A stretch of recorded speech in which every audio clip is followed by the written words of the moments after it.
S ಕಲುಷಿತ ಆಹಾರ ಸೇವಿಸಿ ಮಕ್ಕಳು ಅಸ್ವಸ್ಥ ಪ್ರಕರಣ ಫ್ರೀಡಂ ಟಿವಿ ವರದಿ ಬೆನ್ನಲ್ಲೇ ಇಬ್ಬರು ಅಮಾನತ್ತಾಗಿದ್ದಾರೆ. ಫ್ರೀಡಂ ಟಿವಿ ಎಕ್ಸ್ಕ್ಲೂಸಿವ್ ಕಲುಷಿತ ಆಹಾರ ಸೇವಿಸಿ ಮಕ್ಕಳು ಅಸ್ವಸ್ಥ ಪ್ರಕರಣ ಫ್ರೀಡಂ ಟಿವಿ ವರದಿ ಬೆನ್ನಲ್ಲೇ ಇಬ್ಬರು ಅಮಾನತು.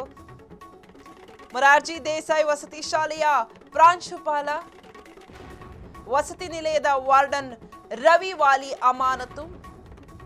ಕಲಬುರಗಿಯ ಕರಾಜಗಿ ಮೊರಾರ್ಜಿ ದೇಸಾಯಿ ಶಾಲೆ 55 ವಿದ್ಯಾರ್ಥಿಗಳಲ್ಲಿ ಉಪಹಾರ ಸೇವಿಸಿ ವಾಂತಿ, ಹೊಟ್ಟೆ ನೋವು ಪ್ರಕರಣದ ಬಗ್ಗೆ ವಿಸ್ತೃತವಾದಂತಹ ವರದಿ ಪ್ರಕಟಿಸಿದ ಫ್ರೀಡಂ ಟಿವಿ.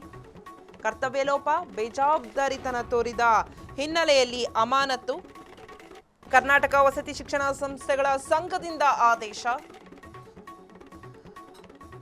ಇದು ಫ್ರೀಡಂ ಟಿವಿ ಇಂಪ್ಯಾಕ್ಟ್ ಕಲುಷಿತ ಆಹಾರ ಸೇವಿಸಿ ಮಕ್ಕಳು ಅಸ್ವಸ್ಥ ಪ್ರಕರಣದಲ್ಲಿ ಫ್ರೀಡಂ ಟಿವಿ ವರದಿಯನ್ನ ಮಾಡಿದ್ದು ಇಬ್ಬರನ್ನ ಈಗ ಅಮಾನತು ಮಾಡಿದ್ದಾರೆ. ಇದು ಫ್ರೀಡಂ ಟಿವಿಯ ಇಂಪ್ಯಾಕ್ಟ್ ಮೊರಾರ್ಜಿ ದೇಸಾಯಿ ವಸತಿ ಶಾಲೆಯ ಪ್ರಾಂಶುಪಾಲರು. ಸೊ ಹಾಗೇನೆ ನೀವು ನೋಡ್ತಾ ಇರಬಹುದು ದೃಶ್ಯದಲ್ಲಿ ಒಂದು ಕಡೆ ಫೋಟೋವನ್ನ ತೋರಿಸ್ತಾ ಇದ್ವಿ. ಪ್ರಾಂಶುಪಾಲ ಶರಣಬಸಪ್ಪ ಪಾಟೀಲ್ ಹಾಗೆ ವಸತಿ ನಿಲಯದ ವಾರ್ಡನ್ ರವಿ ವಾಲಿ ಇವರಿಬ್ಬರು ಕೂಡ ಅಮಾನತ್ತಾದವರು. ಕಲಬುರಗಿಯ ಕರಾಜಗಿ ಮೊರಾರ್ಜಿ ದೇಸಾಯಿ ಶಾಲೆ, ಈ ಒಂದು ಶಾಲೆಯಲ್ಲಿ ಕಲುಷಿತವಾದಂತಹ ಆಹಾರವನ್ನ ಸೇವಿಸಿ ಮಕ್ಕಳು ಅಸ್ವಸ್ಥರಾಗಿದ್ರು.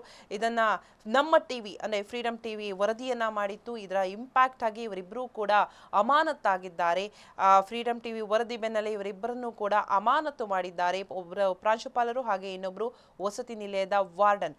ಮೊರಾರ್ಜಿ ದೇಸಾಯಿ ವಸತಿ ಶಾಲೆಯ ಪ್ರಾಂಶುಪಾಲರಂತ ಶರಣಬಸಪ್ಪ ಪಾಟೀಲ್ ಹಾಗೆ ವಸತಿ ನಿಲಯದ ವಾರ್ಡನ್ ಆದಂತಹ ರವಿ ವಾಲಿ ಅಮಾನತಾಗಿರುವಂತಹವರು